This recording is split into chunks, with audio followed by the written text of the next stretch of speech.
Hello everyone, this is Korosh Erfani and today is Friday, March 13th, 2026. Let's start with the breaking news. We know that the United States today was bombing one of the most important islands in the south of Iran, the famous island that is called Khark. And this is the most important island from which Iranians are exporting something like 90% of their oil. So the military installation on this in this land was bombed, completely obliterated, as you can see. That's the famous word favorite of Donald Trump. Has been obliterated, and of course they didn't touch the oil installations and facilities over there. So the Iranians are reacting to what happens over there and says that if there is any damage to the oil installation, of course we are going to attack any oil industry or installations that are belonging to the American companies, right? So that's why they are announcing already that if something happens over there, we are bombing all the installation with regard to oil belonging to the American companies.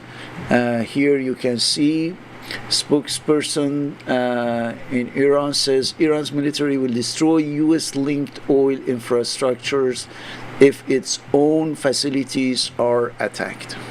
So my hypothesis is that the Americans get rid of the military part of what's happening in Khark.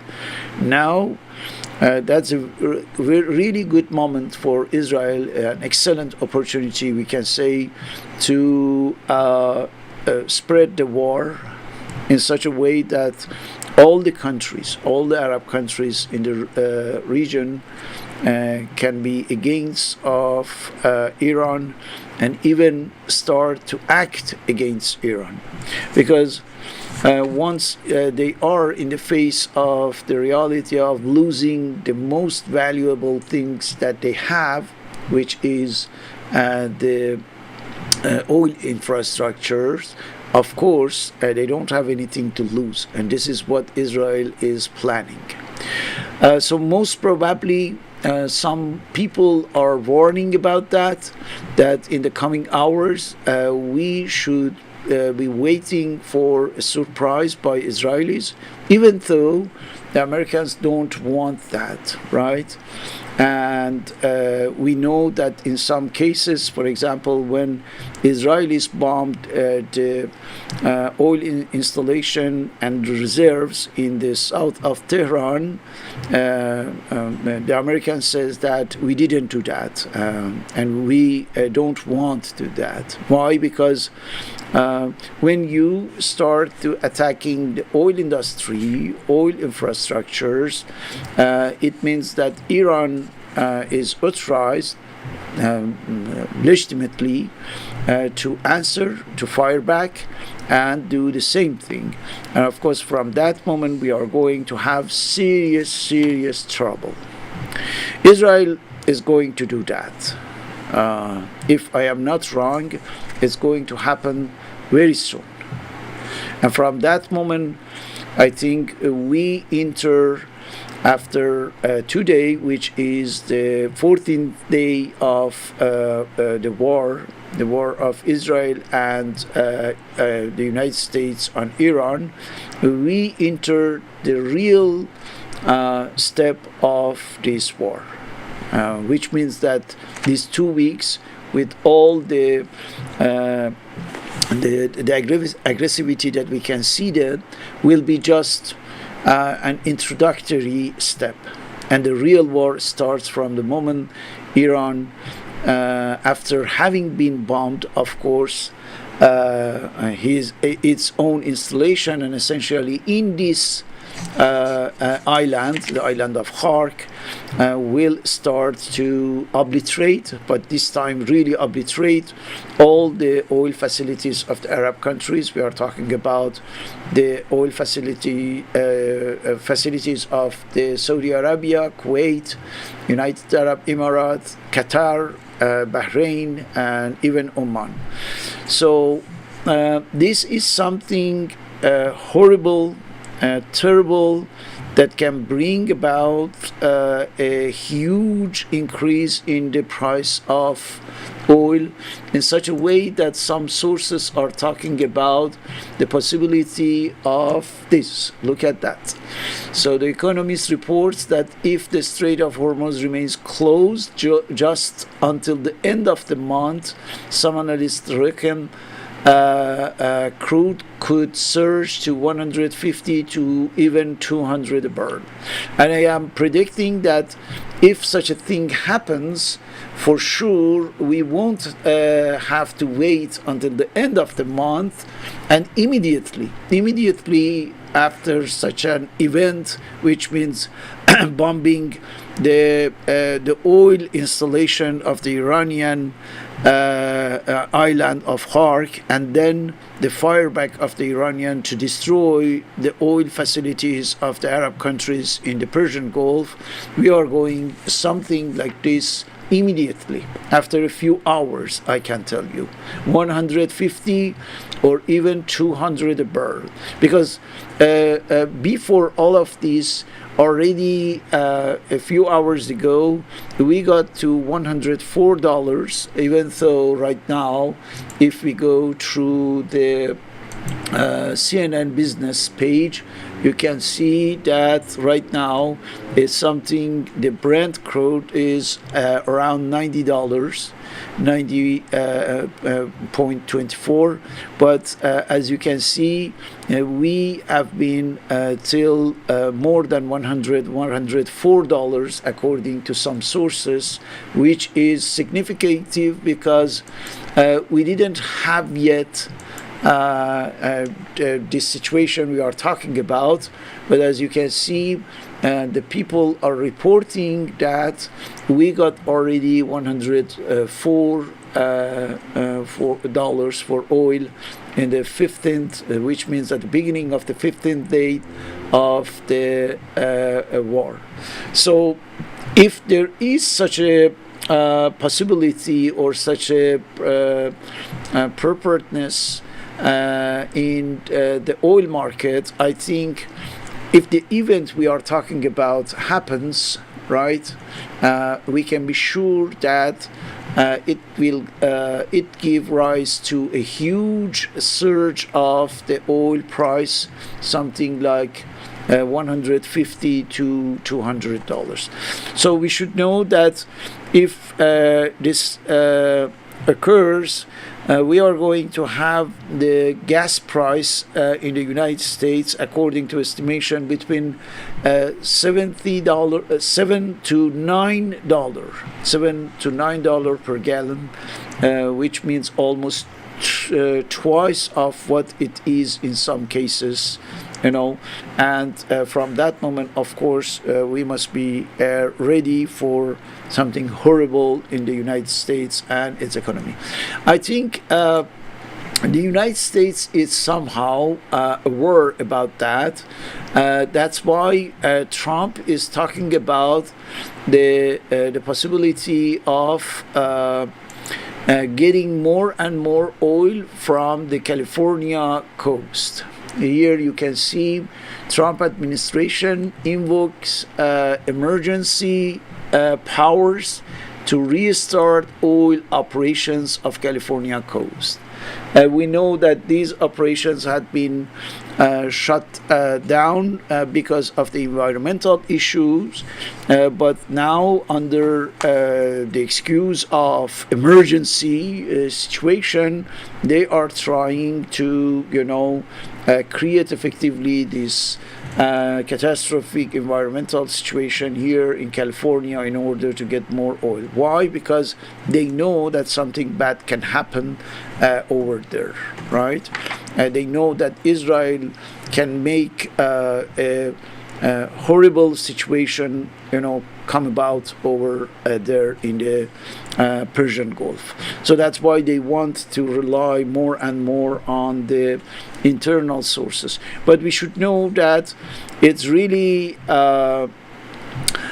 it's not easy to do so, and it takes time. It's not the good quality of petrol, and it's not an immediate answer to what is going on. So all of this must be taken into consideration. But don't forget that the United States doesn't want this situation. I am talking about the possibility of bombing the oil infrastructure, the Iranian oil infrastructure in the island of Khark, which was bombed today for its military assets, and from tomorrow, from in a few hours on, we can have effectively this nastiness of Israel in order to blow up everything. In already it's a war, but more or less contained in the region. And imagine that with this destruction, Israel will spread it out everywhere. And this is what will create, I think, a regional war, and that's the objective of Israel. And the objective is to put effectively all the Arab countries against Iran in action in such a way that the attack and Israel can get away, and can get hit less and less by the Iranians, because Iran will be busy, in the face of an attack by all the Arab countries, for example. And this is very, very vicious country, Israel, and it has only and only the nasty plans like this. Now, the things are getting more and more complicated. We should be aware about that. In a few hours, we will be in the 15th day of this war, in the third week, and it looks like that it doesn't have anything to do with what was recommended by the military to Trump administration, to Pete Hegseth as the Defense or War Department Secretary. The military advisors were talking about the possibility of having a reaction of Iran that cannot be controlled, right? This is what they are saying us, and it looks like that. Look at this article from Financial Times talking about how Iran's fight back surprised the U.S.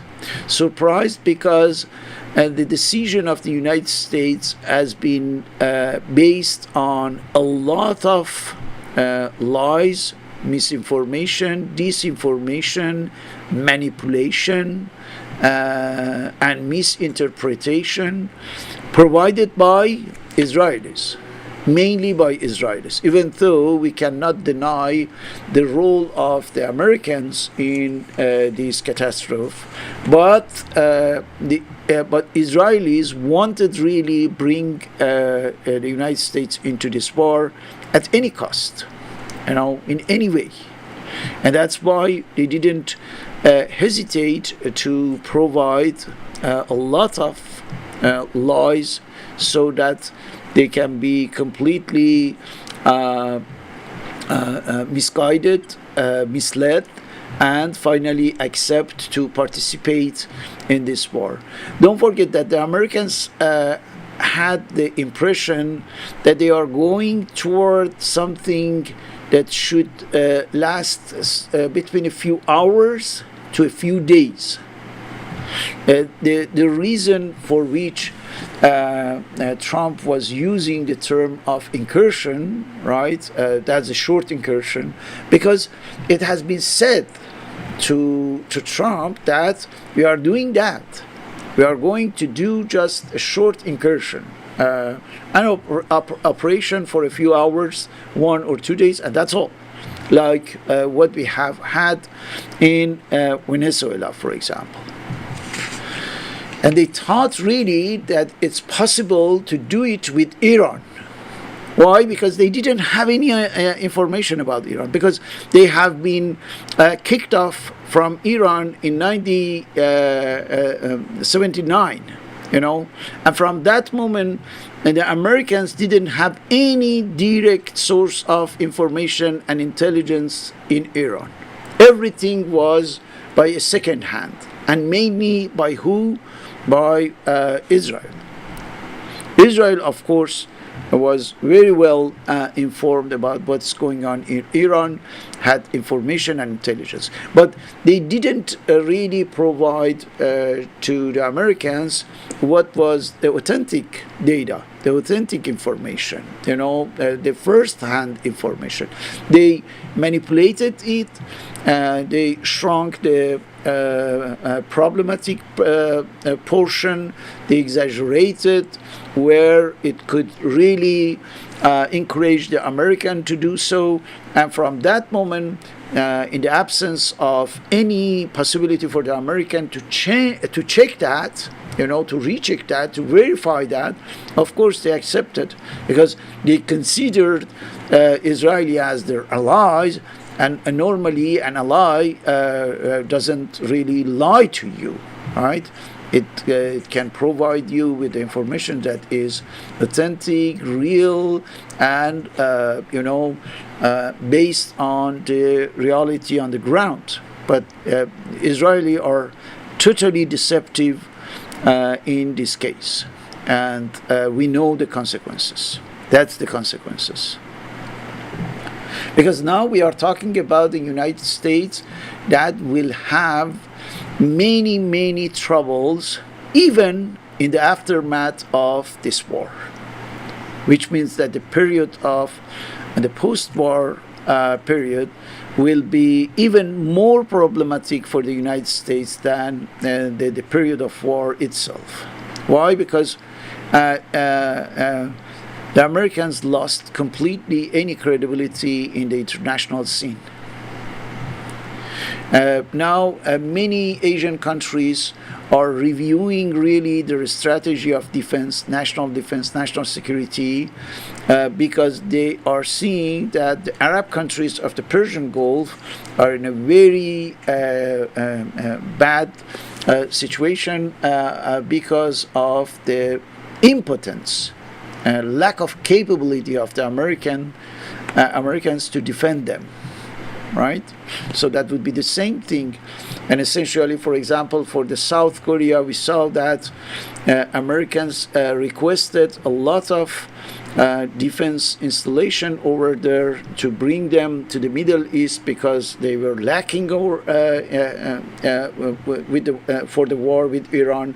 And the South Korea president says that I can do anything. I can do nothing in order to change the Americans' mind, and that's why it means that now we are somehow, at least partially, defenseless against North Korea. But what we can do, that's the American. Now they are in the quagmire, and they are, trying to do something in order to save a minimal of credibility, military credibility for themselves. Because they didn't have, this article is very interesting since it goes over the military experts, analysts. Okay, they are telling in this article that nobody was waiting from the Iranian such a degree of resistance. Just one phrase could be very interesting, because at a given moment one of them says that you cannot find a country better than Iran here. It's very interesting and emblematic. No one has done more with less than the Iranians. Done more with less. Why? Because Iran hit American embassies in the region, in Kuwait, in Saudi Arabia, something unimaginable for the Americans. The American embassies were one of the biggest one in the Riyadh, for example. All the U.S. bases across the region had been hit.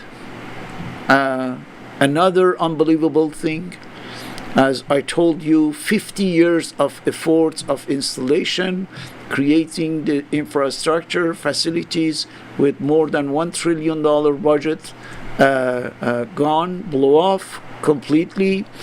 And we saw the capability of Iran to put an end to any activity in the local regional airports, with the huge consequences for the global activity, global economic activity, and for, of course, the countries like UAE, with the busiest airport of the in the world in Dubai, completely shut down, right?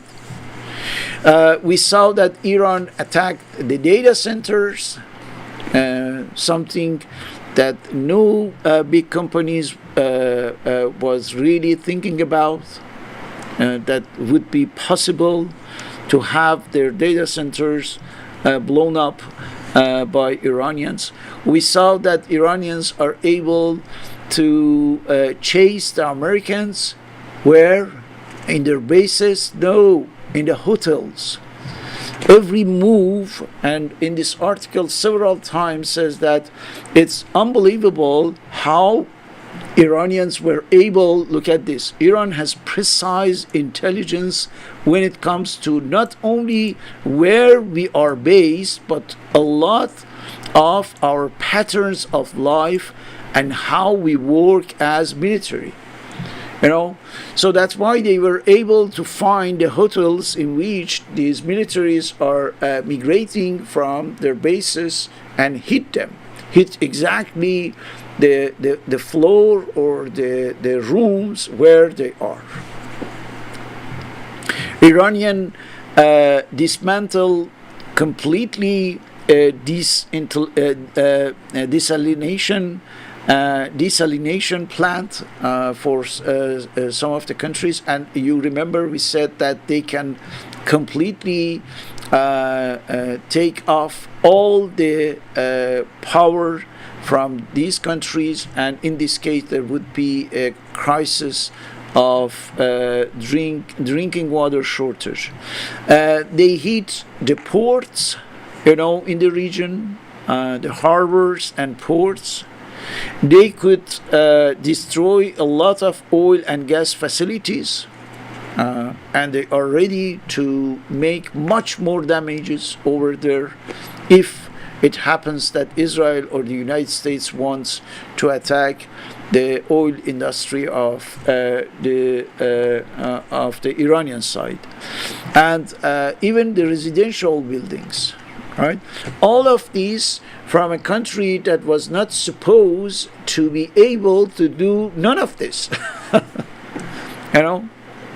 Of course you are surprised. Of course you are shocked. And of course you don't know what to do, because you started a war, off the cliff, without preparation, because of the Israeli pressure. You cut a lot of corners, right? And now you are in a very bad position where you cannot really know when, where, and how exactly you can put an end to this war, even though you want that. The United States really does want that, the end for this war, but it's impossible. We must be able to make this distinction between the United States and Israel. The United States wants always start to start the war that are somehow controlled, managed, short, clean cut. Even though they cannot do that, because in Afghanistan it took 20 years, in Iraq more than 10 years, in Vietnam several years, so they cannot really do that, but they want this. The Americans want really have the short war with a very high accomplishment of their missions and getting, their objectives done. It's impossible. But for this case, really, Trump thought that it would be very fast, because it had been told. Don't forget that. He had been told that, and that would be the case. Very short, precise, and determining, clean cut, and we will be out. He believed in that. Trump didn't want to be dragged into a huge one, a long-lasting war. But Israel wanted exactly, the opposite, the contrary. Israel wants a long-term war. Israel actually doesn't want to end any of the wars it initiated. That's why it continues to kill the people on Gaza. That's why it's taking control of more and more territory in the West Bank. That's why it is bombing right now Lebanon, And for Iran, Israel wants really an endless war. That's for sure. Why? Because Israel cannot exist without war. Israel cannot last without war. There are many people who are talking about the future of Israel as something that is not ensured. They are talking about the possibility of, having Israel as a country that will disappear in a few years, in some years. Why? Because once you wage war after war, you accumulate all the problems, and then at a given moment you cannot really handle that. Right now we have the documents that shows the documents that are showing us the possibility of Iran to keep a pressure by missiles, drones over Israel is completely disintegrating the fabric of society in Israel, which means that the people now are extremely angry against each other because there is a mood of survival over there. The people want to survive at any price, and as they don't have any attachment to ethics, to morals, or something like that, they are sacrificing each other. For example, for the shelter, when some people can get there in order to have, a kind of control of the number of people over there, they close the door, they lock the door, and they keep their compatriots, out, away. Which means that they prefer just to save their lives and to have a relative comfort, at the expense of the life for other people, to the detriment of their other citizens that are out or away under, for example, the missiles or bombs or whatsoever. This is it. Because we are already 2 days, don't forget that, beyond the 12 days of the previous war. In the previous one, you remember, after 12 days, Israel asked the United States to do something in order to have a ceasefire. But this time, it looks like that There is no such a calculations anymore for Israel, because Israel is on the brink of, as I told you, a kind of implosion, social implosion, political one, economic one. Right now, the people, even as a gossip, are talking about the fate of Netanyahu, fate of Ben Gvir, because nobody has seen them for days. So a total chaos, where only and only the army is trying to show that it's in control of the situation by the air defense system or by attacking Lebanon. We knew that the foolish behavior of Israel will cause serious damages to the Israeli society and to Israeli future. Everybody knows that, right? And what is interesting, that they are really insisting to do worse, to worsen the situation. Look at this news. So the people are talking about the fact that Israel is preparing to launch a full-scale ground invasion of Lebanon. So the objective is and seizing completely an entire area in the south of Litani River, and starting to dismantling of Hezbollah military infrastructure and getting there installed, which means occupying permanently a part of Lebanon with the support of U.S. Army, right? United States is okay with that, and ask only to avoid bombing the things like the Beirut International Airport or the infrastructures that are managed by the Lebanese government. Otherwise, you can kill anyone you want if it belongs to Hezbollah, or if you think that it belongs to Hezbollah. Like the genocide in Gaza is the same story, is the same logic, is the same model. What's interesting is, in this case, is that Hezbollah is a paramilitary force being ready for years and years, only and only for the ground battle, right? That's the particularity of this force. They don't have logistic, they don't have that much, missiles, drones, artillery, but they are very good in the face-to-face and direct fight. And that's why they are waiting really for the Israelis. And already we can see that Israelis are trying to gather the forces in the northern Israel in order to start this invasion.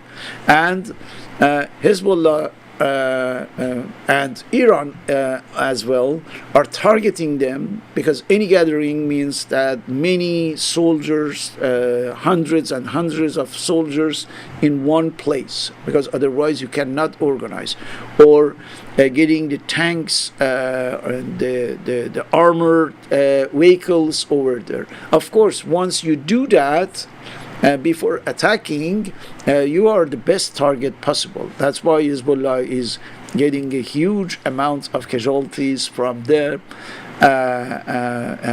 in the previous days, this week. And even Iran is aware of that and are targeting that region so that they can have more and more damages and casualties to the to the Israeli army that is getting to have a full-scale ground invasion of the southern Lebanon. So once they are there, because they have already this experience in 2006, we remember that they went into Lebanon in order to go to Beirut directly. That was the objective that Ehud Olmert the Israeli Prime Minister at that time had said. But we know this famous war of 30 days or 33 days was a real catastrophe for the Israeli army. This time they are trying to use the American support, American Air Force, in order to completely erase that region before they go there. But I am not sure that they can get ahead. Not very sure. Because in order to make progress, you have finally to go there, and once you are there, Hezbollah is waiting for them somehow to some point. At a point, I am pretty sure that Hezbollah is welcoming such a thing. So just imagine that if, for the case of the war with Iran, they cannot really count on getting none of the objectives that Israel and the United States had fixed, had set as the goal. Because look at this article from Haaretz, that's analysis. It said that with Iran undefeated and the protester cowed, Israel forced to lower expectations. So which means that we must forget about the regime change, or getting control of the Iranian territory, things like that. Completely, very far from what has been planned before. So, what's going on? Israel now is experiencing something that was not in its calculation, which is the Iranian resistance. Right? And we know that in the face of such a resistance, they don't have anything to do except increasing more and more bombing the residential areas because they were supposed to destroy and obliterate any military capabilities of Iran in the first or second days. Okay, not first and second day. Let's talk about first and second week. Okay, we are over. Now it's over. And while it must be done completely, we can see that here the people are talking about more and more attack by Iran. This is one of them. So IRGC is announcing tonight will be the strongest attack on Israel since the beginning of this war, which means that there is no de-escalation, there is no reduction of our force, and our force has not been weakened, but on the contrary, now after 2 weeks we are able to attack in terms of the strongest strike that we can have over there. The people are talking here, it's a very interesting point. It says that I don't understand why Iranians are announcing before the attack that they are going to attack. Why? Usually from a military strategy point of view, it's not very wise to do so. He said that I thought about that, and suddenly I realized that Iran announces an attack in advance to absolutely humiliate Israel, because announcing an attack in advance shows how helpless Israel is. And we can see that it is the case now. Even though we know that Iran is sending less missiles or drones toward Israel, but we know that they are hitting They are hitting the different parts of Israel. And it looks like that in some cases they are targeting really specific location belonging to Israeli military, Israeli intelligence, Israeli military research and development. So what's going on? That's the reason why I think Israel and the United States are thinking about how they can put an end to this. This situation, I am pretty sure, will make for a new configuration, okay? Where at the end of the day, the Americans and Israel won't have just two options, two very radical options.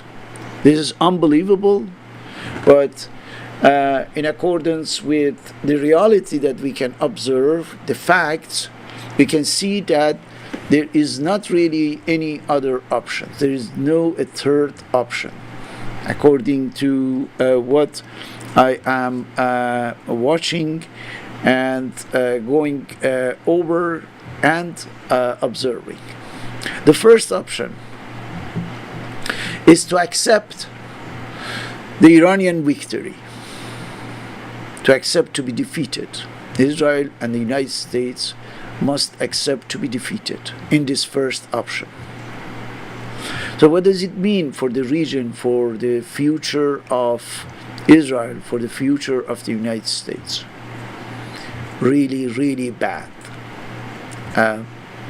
For the Iran, everything will be to the good, But for Israel and for the United States, in the aftermath of such a humiliated defeat, that would be a catastrophe for their economy, for their society, for the position of Netanyahu over there, Trump in the United States. Why? Because accepting such a victory for Iran will make Iran, as I told in my previous videos, the superpower of the region. We are talking about the Persian Gulf region and of course the whole Middle East. Because Iran will be able to say that I could defeat two most powerful armies in the world combined. So from that moment on, nobody can really threaten Iran, because everybody will realize that this is a country that we cannot touch. It's something like North Korea. Why nobody is joking with North Korea? Because they know that's a very aggressive country and with huge capability of nuclear weapons, and beyond that even with the hydrologic bomb and a variety of chemicals and so on. So nobody wants really to tease them, right? To provoke them. So that would be the case of Iran. Once Iran shows that it was able to put down two biggest armies in the world, of course it will be respected. And that's why it will be in a position of superpower. Israel will be seriously overshadowed by the Iranian power. The Arab countries will realize that from that moment they have to comply with what Iran will dictate to them, right? As the strategy, as the national security strategy, and the alliances, with which country, and so on and so on. Iran really will dictate what must be going on in the region. The consequences for Israel is catastrophic. Israel will be doomed to be limited in that region, abandoning somehow the idea of greater Israel and become an ordinary country over there. And I told you, because it is completely contrasted with the nature of Israel, which is a belligerent nature, right, a warmongering nature, Israel will die out. Not immediately, but in long term, without war, Israel is over. For the United States, it will be catastrophic because it will be the most decredibilized superpower that we have had in the history. Most unreliable superpower, right? With trillions dollars of loss, because just in 2 days, yesterday and today, we got the number $2 trillion of loss for the financial market in the United States. $2 trillion for 2 days just. So trillions of dollars loss materially. Its legitimacy and credibility will be called into question. Many countries start to review their, agreements or contracts with the United States. Inside the United States, the GOP and Trump will be for sure losing the midterm elections, and then consequently it would be matter of impeachment and other situations. So we are talking about the possibility for a new form of stability in the region, a new configuration where everything will be different from just 2 weeks ago. Is it possible? Such a thing is not impossible, but it's hardly conceivable as plausible, we can say, right? Theoretically it's possible, but practically I think we are far from that.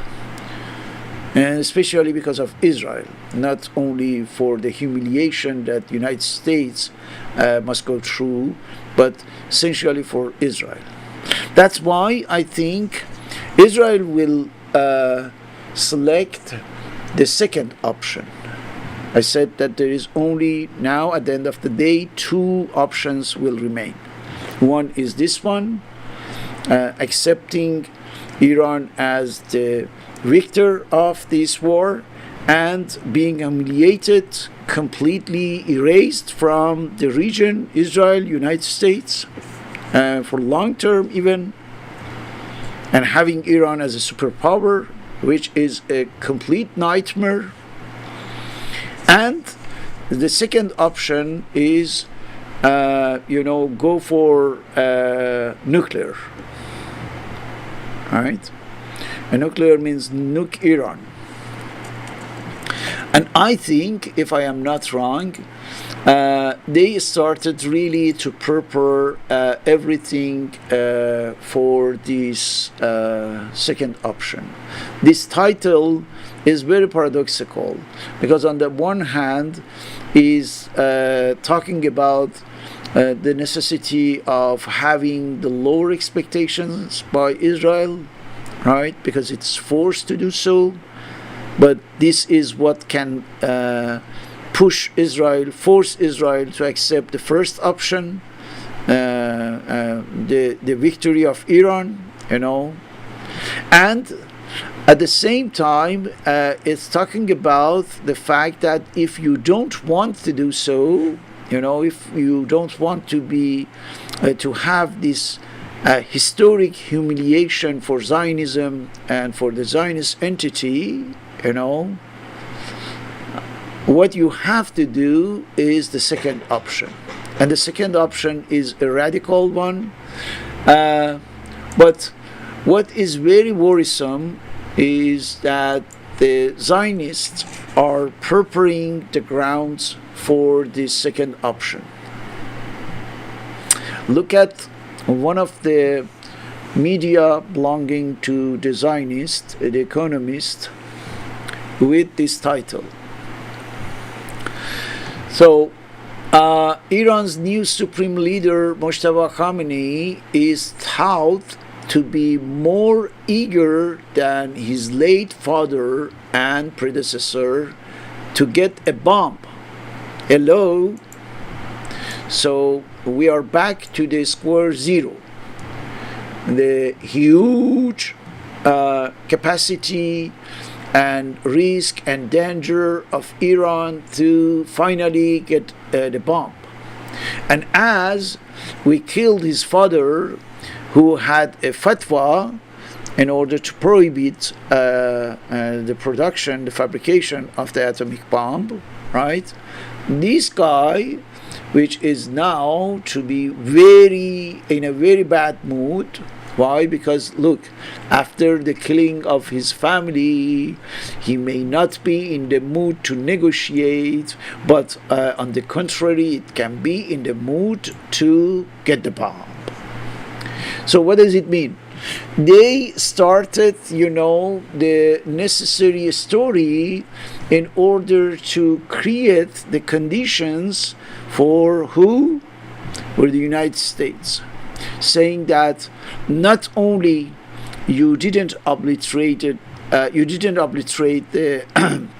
the Iranian nuclear facility, but now with the elimination of the father, the son is in a very bad mood, angry, and most probably much more radical than his father.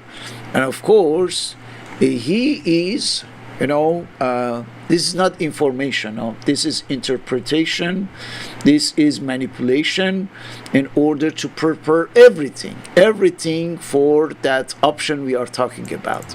Is thought to be more eager than his father, late father and predecessor to get a bomb,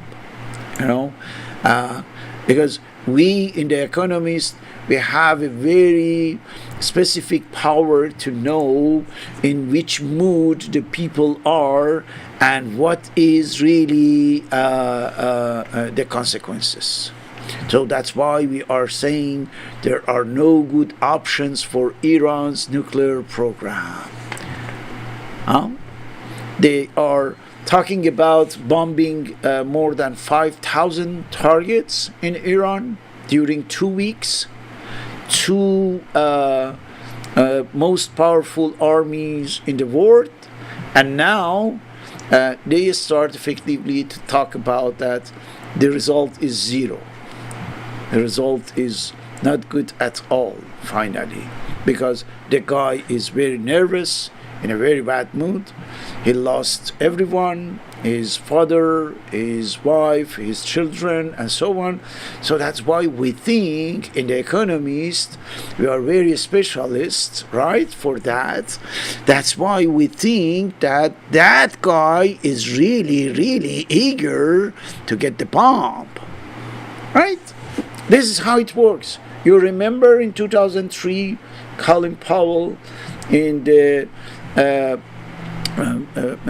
Security Council of the United Nations with the famous jar with we don't know what exactly within, talking about the uranium of Iraqi government, Saddam Hussein getting purple or something.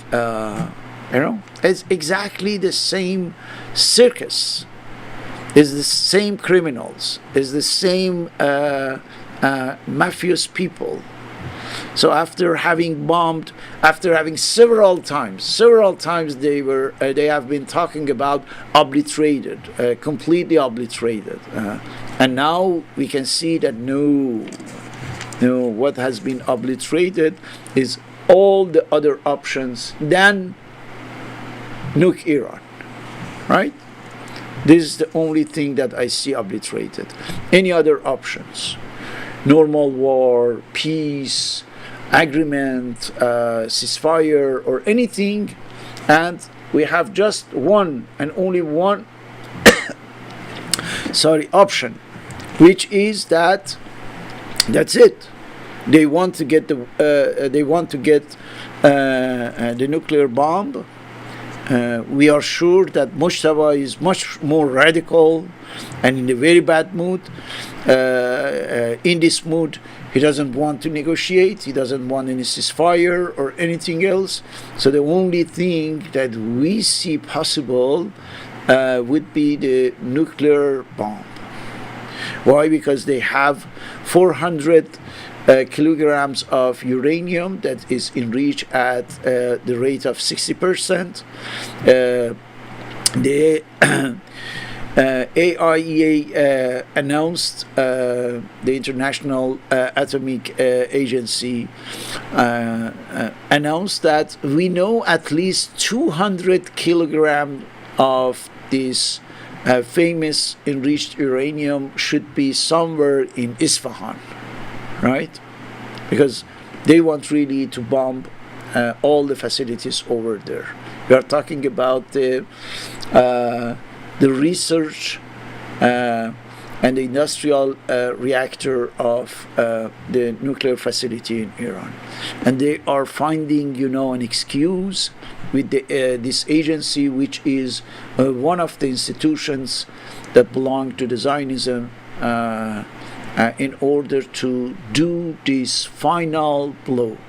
I am pretty sure that Israel and the United States, and essentially Israel, and of course its slave, the United States, cannot accept the first option. The first option is so far from what the Zionist wants for Iran, for the Middle East, for the whole region, for the whole world, that it is unimaginable. They cannot imagine such a thing, that Iran is announced as the victorious, as the one that won the war, right?